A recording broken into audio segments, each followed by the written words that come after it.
ഇന്നലെ അപ്ലോഡ് ചെയ്ത vegetable pulao, fried rice, നെയ്ച്ചോറ്, ചപ്പാത്തി എന്നിവയ്ക്ക് ഒരു കിടിലം ചിക്കൻ കറി കോംബോ ആയാലോ.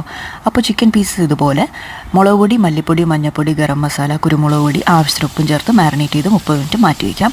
എന്നിട്ടൊരു കടായിലേക്ക് അല്പം എണ്ണ ചേർത്ത് ഇതിനെ ഒന്ന് ഷാലോ ഫ്രൈ ചെയ്തെടുക്കാം. ഡീപ്പ് ഫ്രൈ അല്ല, ഷാലോ ഫ്രൈ.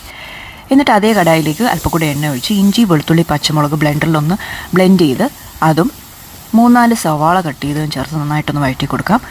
അത് വഴന്ന് വരുമ്പോഴത്തേക്ക് മുളക് പൊടി, മല്ലിപ്പൊടി, മഞ്ഞൾപ്പൊടി, ഗരം മസാല ചേർത്ത് വീണ്ടും വഴറ്റാം. മസാല മൂത്ത് വരുമ്പോഴത്തേക്കും ഒരു 4-5 തക്കാളി കട്ട് ചെയ്തതും കറിവേപ്പിലയും ആവശ്യത്തിന് ഉപ്പും ചേർത്ത് നന്നായിട്ട് വഴറ്റി കൊടുക്കാം.